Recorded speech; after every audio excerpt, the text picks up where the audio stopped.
کربلا ایک داستان غم نہیں ہے. اگر داستان غم ہوتی تو ختم ہو جاتی. کربلا ایک زندگی ہے. آپ دیکھیے فرماتے ہیں کہ یہ بنی اسد کے لوگوں کو بلاؤ, ذرا ان سے بات کرنی ہے.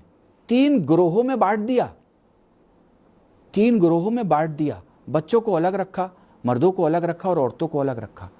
کس کے سلسلے سے وصیت کی؟ 2, آپ اور خود وہ. ایک تمہیں ہمارے ساتھ کیا کرنا ہے اور ایک تمہیں ہمارے چاہنے والوں کے ساتھ کیا کرنا ہے. دو ہی تو حالت ہے وصیت کی. تو اب آپ دیکھ لیجئے حسین اس جگہ آپ کے بارے میں سوچ رہے ہیں, تو آپ کو یہاں سے حسین کے بارے میں سوچنا ہے. یہی تو ہے نا, ہر چیز کا اصول ہے کربلا میں. ایک چیز نہیں. میں انشاءاللہ کسی مجلس میں بیان کروں گا, اور میں انشاءاللہ کسی مجلس میں یہ بھی بیان کروں گا کہ فقہ میں, جو فقہ ہے ہم لوگوں کا, جو دینیات ہے ہم لوگوں کا, اس میں کتنا دخل ہے. بہت سی چیزیں بہت سی جگہ حرام ہیں, منع ہیں, لیکن ہمارے یہاں بارگاہ امام حسین میں آپ آرام سے کر سکتے ہیں. آپ دیکھیے دوسری بارگاہوں میں جائیے, آپ قصر نماز پڑھنی پڑے گی آپ کو, قصر کا مسئلہ ہے. اور حسین کی بارگاہ میں, سبحان اللہ, حسین کی بارگاہ میں آپ کی نماز قصر نہیں. کیوں؟ اللہ اکبر. وہ کیسا گھر ہے حسین کا کہ اس نے کسی کو مسافر رہنے ہی نہیں دیا. سبحان اللہ. جو اس تک جاتا ہے اس کو پہلے وہ اپنا گھر نہیں دیتا, بلکہ اپنی نیشنلٹی دیتا ہے. میں پتہ نہیں میں اس جملے کا احساس کرا پا رہا ہوں آپ کو کہ نہیں کرا پا رہا. وہ آپ کو اپنا علاقہ ہی نہیں دیتا. وہ حسین, وہ گھر میں ایک جگہ نہیں, بلکہ آپ کو ملیت دیتا ہے, آپ کو کربلائی بنا دیتا ہے. آپ کا گھر ہے وہ. یہ کمال انشاءاللہ کافی چیزیں ہیں, 40-45 چیزیں میں انشاءاللہ مجلس میں عرض کروں گا آپ کے سامنے. اور دیکھیے میں یہ واقعہ ہر سال پڑھتا ہوں کہ وہ جو ساقی کوثر کا بیٹا ہے, آپ کو پتہ ہے حر کی گفتگو جب آپ پورا پڑھیں گے جو یزیدیوں کے ساتھ ہوئی ہے, اور حر کی گفتگو جو اپنے لوگوں کے ساتھ ہوئی, تو جو یزیدیوں کے ساتھ گفتگو وہ یہی ہوئی ہے کہ تم کیسے پانی بند کر سکتے ہو جبکہ یہود و نصارہ پی سکتے ہیں. تم کیسے پانی پی سکتے ہو جبکہ پانی پر سب سے پہلا ان کا حق ہے. تم کیسے یہ ظلم کر سکتے ہو جبکہ وہ اپنی گفتگو کی شروعات ہی کرتے ہیں رسول کے نام سے کہ میں رسول کا نواسا ہوں. ایک بہت طویل گفتگو ہے. اور وہ واقعہ میں بہت آرام سے پڑھنا چاہوں گا تاکہ آپ اس مصائب میں آنسو بھی بہا سکیں اور ہم شہزادی کو پرسا بھی دے سکیں. چونکہ جلدی جلدی تاریخ, آپ پتہ ہے محرم کی تاریخیں نکل جاتی ہیں اور ہمارے ہاتھوں سے پھر محرم چلا جاتا ہے. نہ جانے اگلے سال ہم رہیں نہ رہیں, زندگی رہے نہ رہے, مگر کم سے کم ان تاریخوں میں ہم یہ تو کہہ سکیں کہ ہماری بےتابی اور بے کسی اور ہماری مظلومیت میں ہم ہاتھ جوڑ کر تجھ سے معافی مانگتے ہیں میرے مولا کہ وہ جو حق عزاداری تھا, وہ جو تیرا جھولا اٹھانا تھا میرے مولا علی اصغر, وہ جو ہمیں تابوت اٹھانا تھا, وہ جو ہمیں علم اٹھانا تھا, ہم ویسے عزاداری نہیں کر پا رہے. مگر میرے مولا ان چند آنسوؤں کو اپنی بارگاہ میں قبول فرما. چلو چلتے ہیں اس منزل پر جہاں حسین کے سامنے ایک قافلہ آیا ہے, جس قافلے کا ہر سوار اور ہر سواری اپنے منہ کو کھولے ہوئے اپنے پیاس کا تذکرہ کر رہی ہے. یہ پہلی بار تاریخ میں ہو رہا ہے.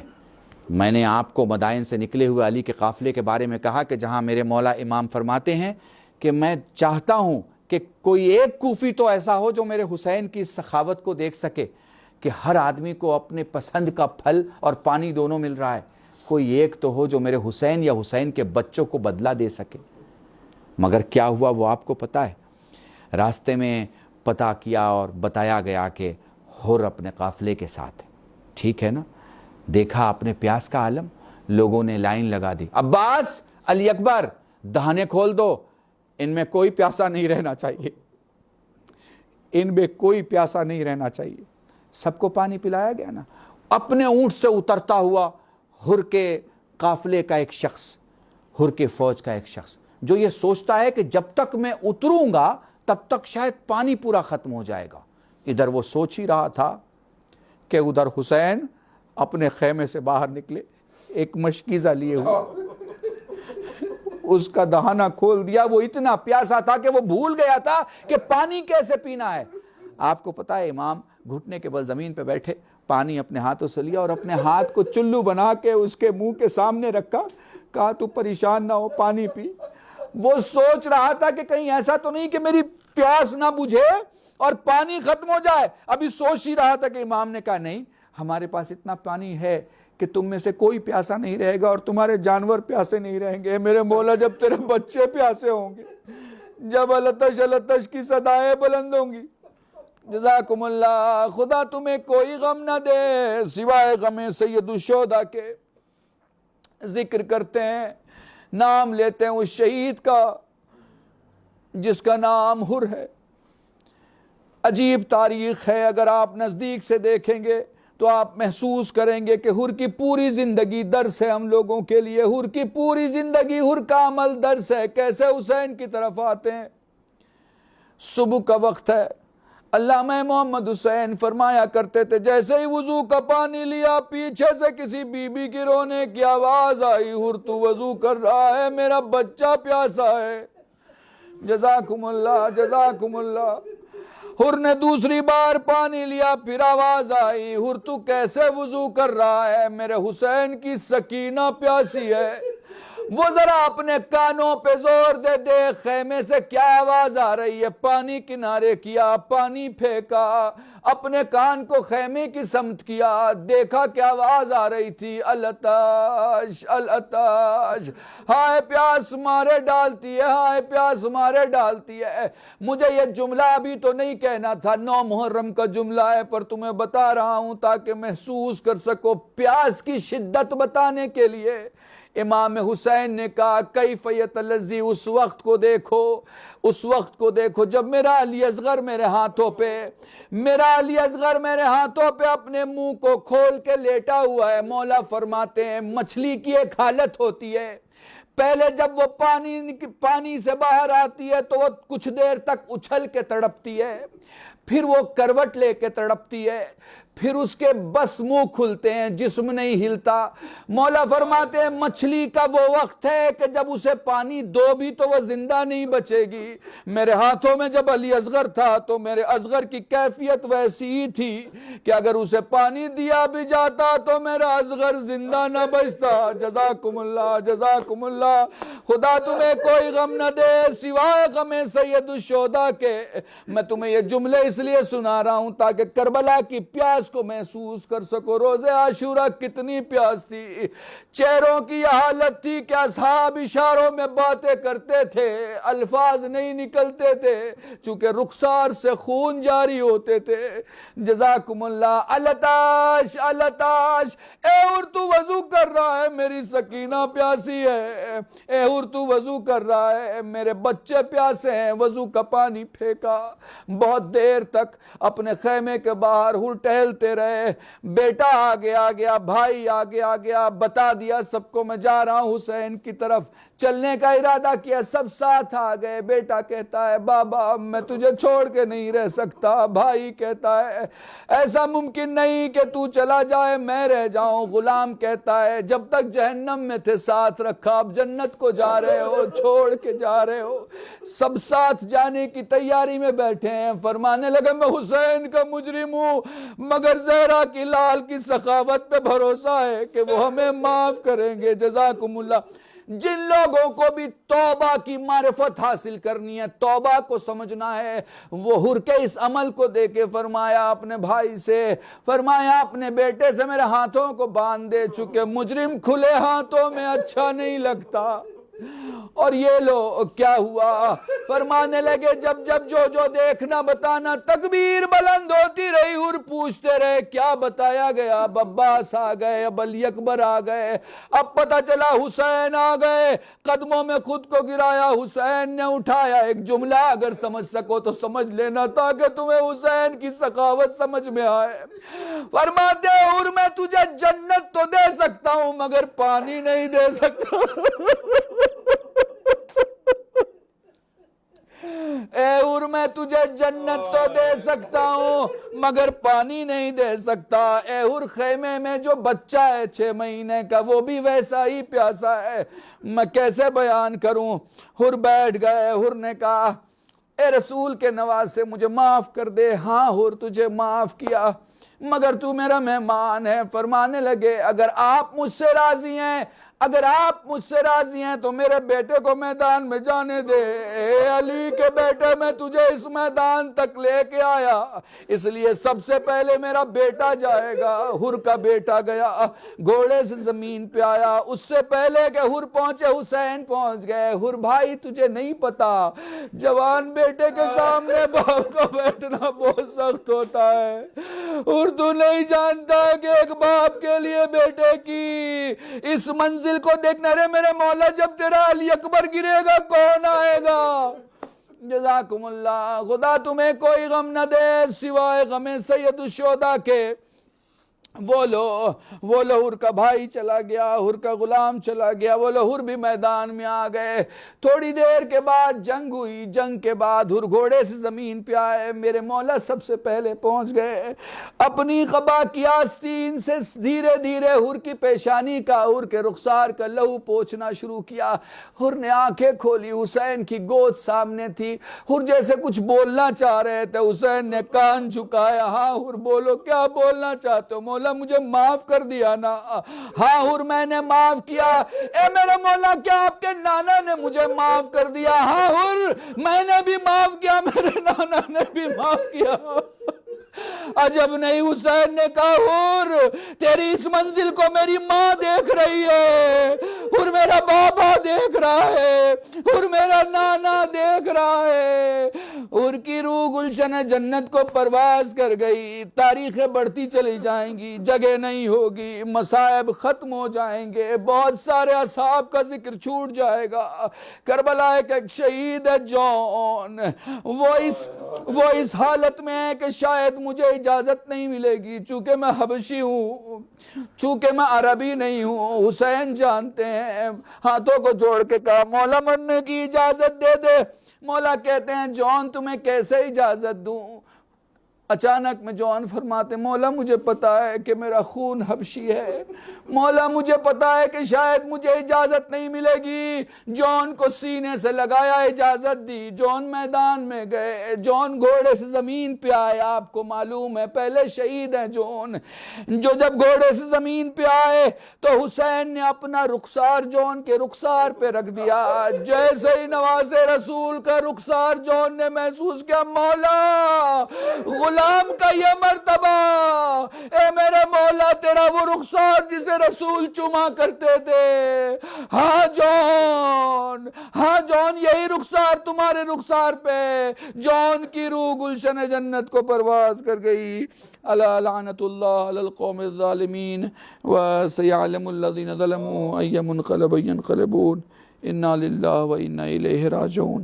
اللہم ارزقنا ایمانا صادقا ولسانا ذاکرا وعلما نافعا وولدا صالحا وعملا متقبلا وتوبة نصوحا وصلی اللہ علی محمد وآلہ الطیبین الطاہرین بفضلک ورحمتک یا ارحم الراحمین. پروردگار ہمیں جو غریب ہوں ان کو توانگر بنا, جو بیمار ہو بیمار کربلا سیر سجاد کی صدقے شفاء کلی عطا فرما, مرحومین و مرحومات کی مغفرت فرما, حضرت حجت کے ظہور میں تعجیل فرما, ہم سب کو ان کے ناصرین میں شمار فرما, گناہوں کو معاف فرما, دعاؤں کو قبول فرما, بانیان مجلس کی نیک توفیقات میں اضافہ فرما, ہم سب کو آفات عرضی اور بلایات سماوی سے محفوظ فرما, حضرت حجت کے ظہور میں تعجیل فرما, ہم سب کو ان کے ناصر میں شمار فرما. ربنا تقبل منا انک انت السمیع العلیم بحق محمد وآلہ الطیبین الطاہرین بفضلک ورحمتک یا ارحم الراحمین. ماتم حسین.